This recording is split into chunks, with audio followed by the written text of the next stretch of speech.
नमस्कार। आज बात करते हैं करिकुलर एडेप्टेशन यानी पाठ्यचर्या अनुकूलन की।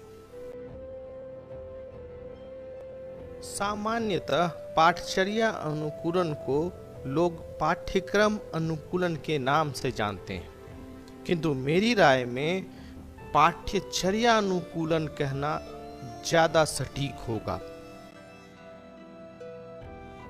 पाठ्यचर्या काफी व्यापक और वृहद शब्दावली है जो अपने आप में पाठ्यक्रम को समेटती है। पाठ्यचर्या यानी करिकुलम शिक्षा की प्रक्रिया का पहला कदम है जहां से शिक्षा प्रारंभ होती है। यह पाठ्यक्रम यानी कि सिलेबस का एक सेट है जो पाठ्य सामग्री यानी कि जो कंटेंट है, कोर्स कंटेंट है, उनको डिफाइन करता है, उनको परिभाषित करता है। जबकि पाठ्यक्रम यानी कि सिलेबस एक कोर्स या किसी प्रोग्राम में शामिल जो विषय हैं उनकी रूपरेखा है और या उसको सारांश रूप से समरी रूप में काम करता है। कोर्स और कार्यक्रम की चर्चा हुई तो मैं आपको बताता चलूं कि जैसे बीएड विशेष शिक्षा या बीएड या एमएड एक प्रोग्राम है, एक कार्यक्रम है, जबकि इसके अंतर्गत बहुत सारे कोर्स हो सकते हैं। जैसे उसके अंतर्गत आप एक शिक्षा मनोविज्ञान एक कोर्स हो सकता है, या फिर इस तरह के जो भी पेपर आप पढ़ते हैं वह एक कोर्स का हिस्सा होता है। यानी कई कोर्स मिलकर एक प्रोग्राम का स्वरूप लेते हैं। इसलिए इस भ्रम को अपने दिमाग से निकाल दें कि बीएड या एमएड या डीएड एक कोर्स है, यह एक प्रोग्राम है। पुनः हम पाठ्यचर्या तथा पाठ्यक्रम की बात करते हैं तो पाठ्यचर्या एक पर्सपेक्टिव या परिप्रेक्ष्य के रूप में माना जाता है। यह ज़्यादा व्यापक होता है, जबकि पाठ्यक्रम एक डिस्क्रिप्टिव यानी कि डिस्क्राइब करने वाला या उसका वर्णन करने वाला एस्पेक्ट है। पाठ्यचर्या उद्देश्य, विषय वस्तु और शिक्षण विधियों का एक समेकन है, एक संकलित रूप है, जबकि सिलेबस या पाठ्यक्रम सिर्फ जो विषय वस्तु पढ़ाए जा रहे हैं उनका लिस्ट है, उनका एक डिस्क्रिप्शन है। अब बात करते हैं हम अनुकूलन की। अनुकूलन रूपांतरित होने की प्रक्रिया है, या हम कह सकते हैं यह एक संशोधन होने की प्रक्रिया है, या फिर नए उद्देश्यों या उपयोग के अनुसार वांछित परिवर्तन है। जो डिजायरेबल चेंज लाने की बात होती है किसी चीज में, तो उसे हम अनुकूलन कहते हैं। अब हम अपने विषय वस्तु पर आते हैं।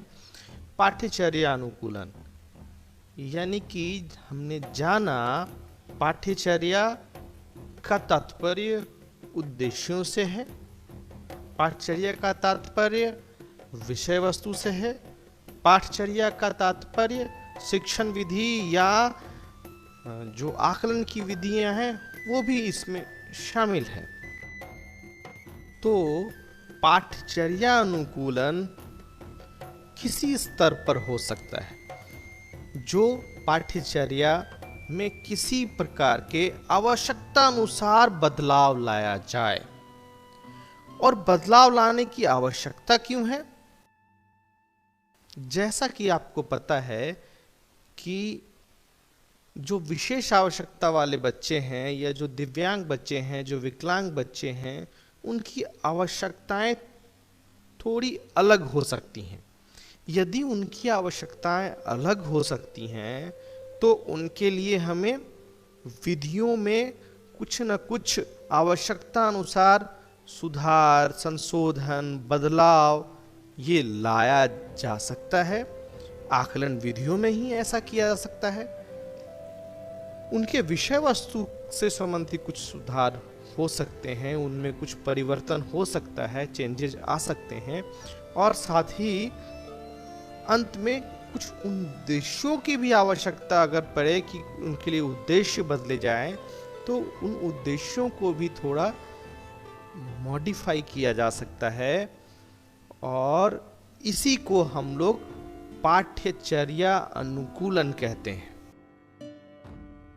इस प्रकार हम देखते हैं कि पाठ्यचर्या अनुकूलन या करिकुलर एडेप्टेशन एक गतिशील प्रक्रिया है, एक ऑनगोइंग प्रोसेस है, एक डायनामिक प्रोसेस है, जो विशेष आवश्यकता वाले बच्चों, विद्यार्थियों के लिए निर्धारित कार्यक्रम जो होते हैं उनको उनके सीखने की ज़रूरतों, यानी कि उनकी जो लर्निंग नीड्स होती है उनके अनुसार संशोधित और रूपांतरित करती है, यानी उनमें चेंजेस लाती हैं। तो इस प्रकार हम समझ चुके हैं। मैं फिर से रिपीट कर रहा हूं कि पाठ्यचर्या अनुकूलन एक प्रोसेस है जिसके अंतर्गत विशेष आवश्यकता वाले बच्चों के लिए जो कार्यक्रम होते हैं उनमें उन बच्चों के लर्निंग नीड्स के अनुसार हम डिजायरेबल चेंजेज या संशोधित करते हैं या उसे रूपांतरित करते हैं। एक शिक्षक अपनी कक्षा में अनुकूलन लाए या किस प्रकार लाए, इससे पहले उसे अपनी आप से एक सवाल पूछना चाहिए कि क्या उसकी कक्षा के विशेष आवश्यकता वाले जो बच्चे हैं या एक बच्चा है वह कक्षा में अपने सहपाठियों के साथ उसी तरह से भाग ले सकता है जिस तरह से दूसरे ले रहे हैं, या फिर उनके लिए कोई वातावरण अनुकूलन के साथ वो भाग ले सकेगा, या फिर कोई निर्देशात्मक अनुकूलन यानी कि टीचर के इंस्ट्रक्शन में कोई बदलाव लाना होगा, या फिर कोई जो हम सामग्री एक टीचर जिसको लेकर के प्रस्तुत करने वाला है, जिसको लेकर वो कक्षा में जाने वाला है, उनमें अनुकूलन की आवश्यकता है, या फिर अनुकूलित अपेक्षाओं के साथ जाना होगा, यानी जो उनकी अपेक्षाएं हैं उसे कहीं ना कहीं मॉडिफाई करना होगा, या इन सबको यह सोचने की आवश्यकता है।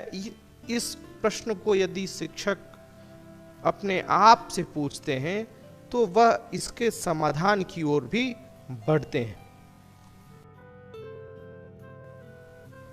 यदि किसी विशेष आवश्यकता वाले बच्चे या किसी विकलांग बच्चे के लिए कोई एडेप्टेड सामग्री तैयार करनी हो, किसी टीचिंग लर्निंग मटेरियल को तैयार करना हो, या किसी पाठ्य वस्तु को विकसित किया जाना हो, तो उसके लिए 4 सिद्धांत सुझाए गए हैं। यह 4 सिद्धांत जो 2010 के RCI के सिलेबस है उसका भी हिस्सा है। उसमें सबसे पहला जो प्रिंसिपल है वह है डुप्लीकेशन का। डुप्लीकेशन यानी कि यथासंभव हम जो अन्य बच्चों के लिए पाठ्य सामग्री है उसको यथासंभव सम्मिलित कर लें। अलग बात है उसे हम उनके लिए एक अलग फॉर्मेट में प्रस्तुत कर सकते हैं, जैसे हम ब्रेलीकरण करने में या लार्ज प्रिंट में कन्वर्ट करने में हम उनका उपयोग करेंगे, लेकिन उस पूरे कंटेंट को शामिल करेंगे। दूसरा है मॉडिफिकेशन।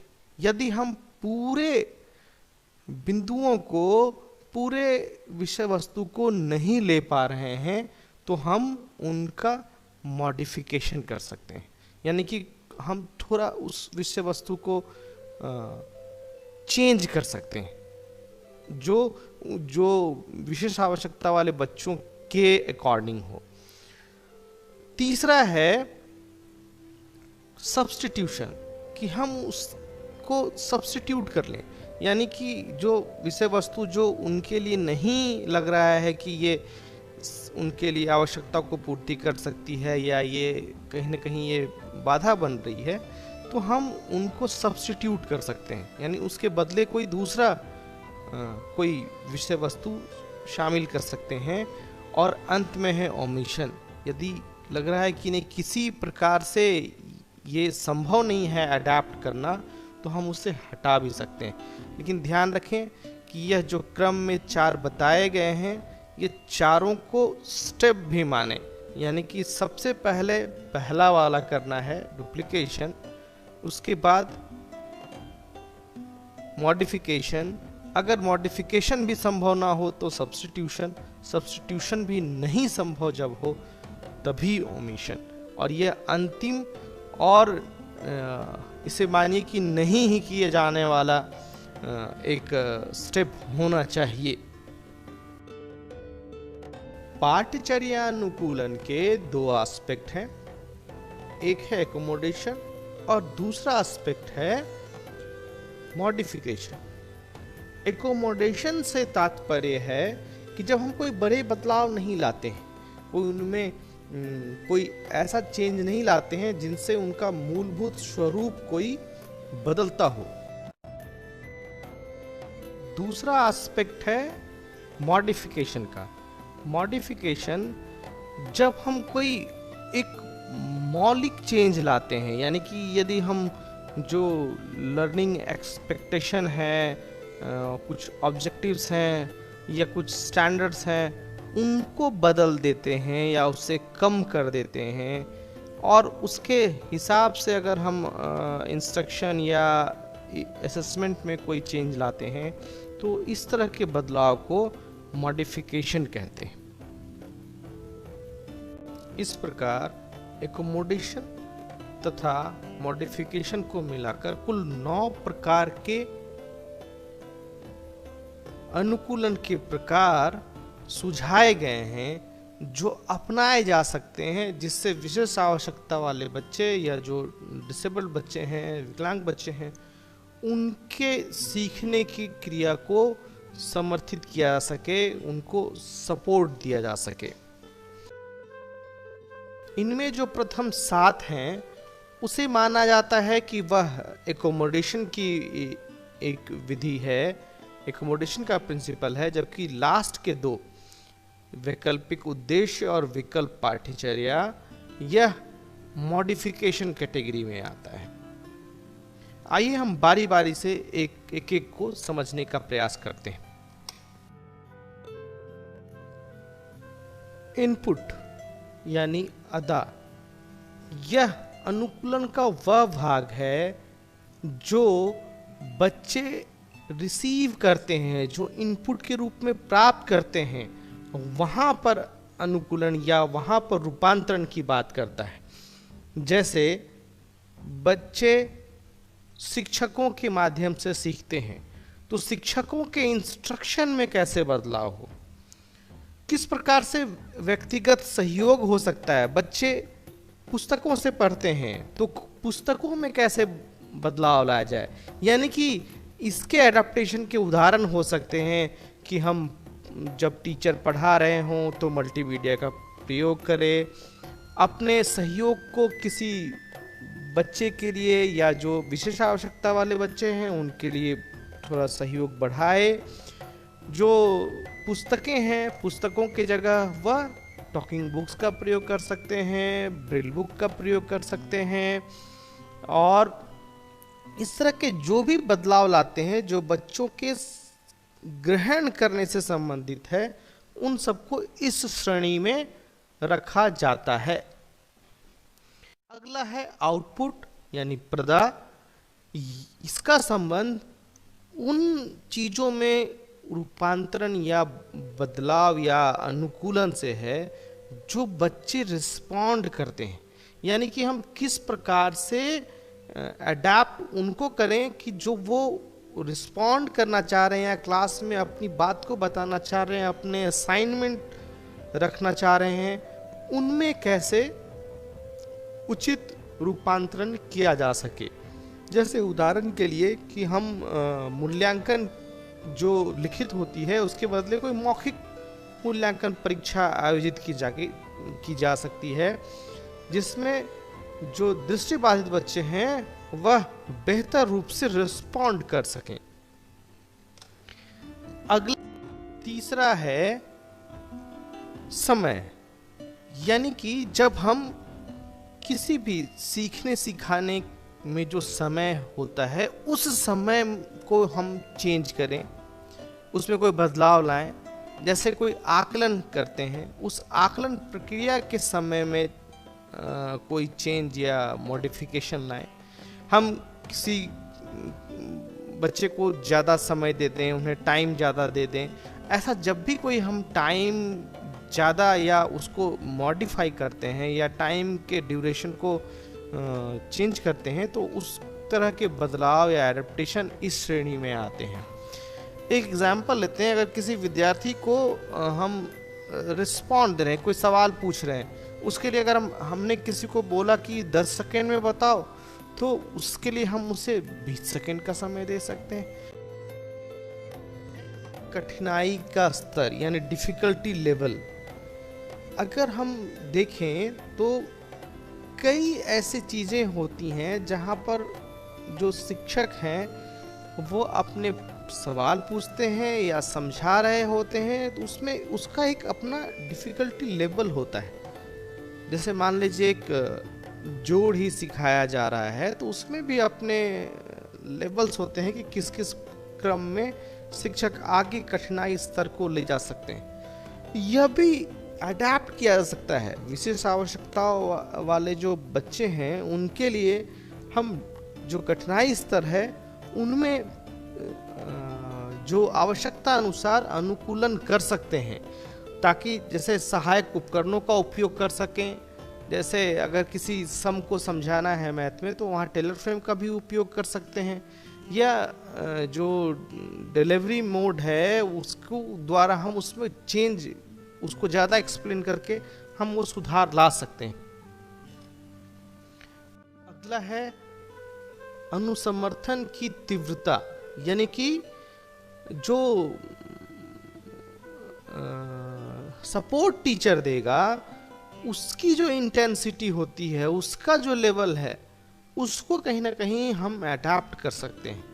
क्योंकि प्रत्येक बच्चा यदि भिन्न है, हर बच्चे के सीखने के तरीके अगर भिन्न हैं, तो हम उनके पर्सनल जो असिस्टेंस देते हैं, जो अटेंशन देते हैं, वह भी एक प्रकार कैसे रख सकते हैं। यानी कि जो टीचर द्वारा सपोर्ट दिया जा रहा है वह यहाँ पर अडैप्ट अगर किया जाए, तो इस तरह के अडेप्टेशन को पाठ्यक्रम में अगर ऐसा कोई अडेप्टेशन किया जा रहा है, तो हम उसे इस लेवल का माने कि लेवल ऑफ सपोर्ट में हमने अडेप्टेशन किया है। जैसे मान लीजिए विशेष शिक्षक के साथ साझेदारी कर लेना, या किसी ट्यूटर को, पीयर ट्यूटर को नियुक्त कर देना, किसी साथ के बच्चे को ही उनके साथ जोड़ देना कि वो पीयर ट्यूटर हो गया, या बैठने के स्थान में ही परिवर्तन कर देना, ये सभी चीज़ें लेवल ऑफ सपोर्ट के अंतर्गत आती हैं।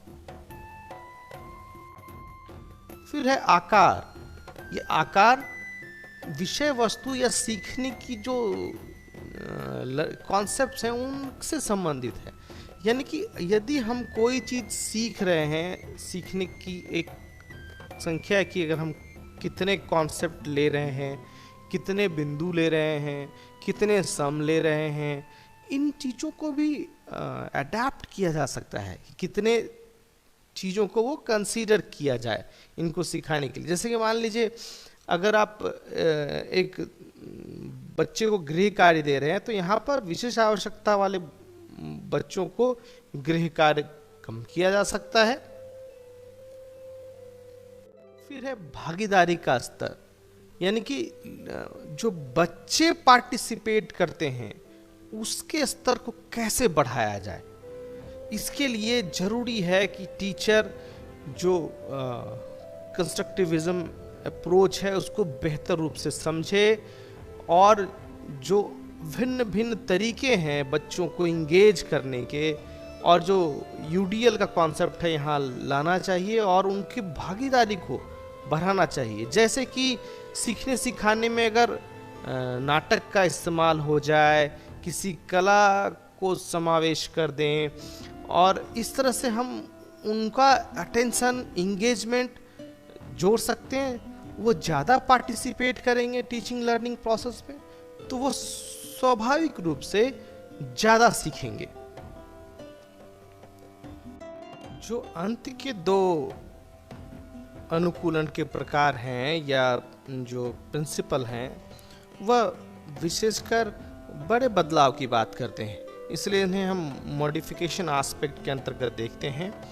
तो 8वां जो प्रकार है वह है अल्टरनेट गोल्स, यानी कि जब हम लर्निंग एक्सपेक्टेशन, जो आउटकम है उनके एक्सपेक्टेशंस, इनको यदि हम बदल देते हैं तो फिर इस तरह का जो चेंज या अनुकूलन होगा उसे हम इस कैटेगरी में रखते हैं, अल्टरनेट गोल्स। जब हम जो एक्सपेक्टेशंस हैं, सीखने के जो उद्देश्य हैं, उनको ही बदल देते हैं। जैसे एग्जाम्पल लीजिए कि यदि कोई बच्चों को कोशिका पढ़ाई जानी है, तो विशेष आवश्यकता वाले बच्चों को हो सकता है कि हम पूरी कोशिका के अंदर जो केंद्रक है उसकी पूरी जानकारी ना दें, गोल्जी बॉडी है उसकी पूरी जानकारी ना दें, हम उनके सिर्फ एक लेयर को बता दें और उनके जो कोशांग हैं या जो कोशिका के अनुभाग हैं उनको बता दें।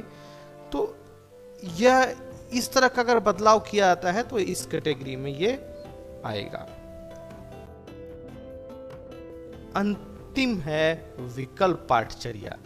यदि कि कोई लगता है कि यह कोई भी चीज़ कारगर नहीं हो रहा है और यह उनकी आवश्यकताएं वहाँ से मीट आउट नहीं कर रही हैं, तो उनके लिए कुछ अलग तरह के सब्स्टिट्यूट करिकुलम को भी सोचा जा सकता है, वहाँ पे भी अडेप्ट किया जा सकता है।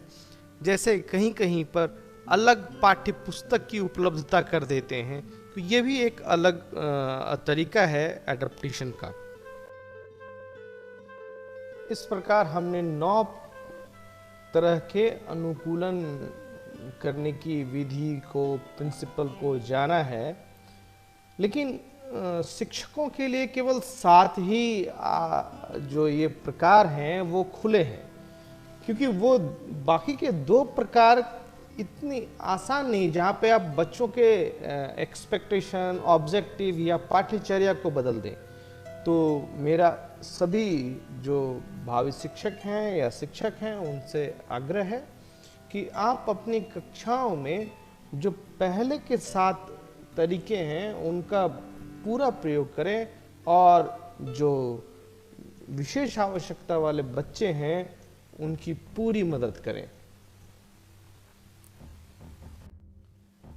अब मैं यहाँ आपसे कहना चाहूँगा कि कुछ न कुछ इतने जो बातचीत आपसे हुई है उसको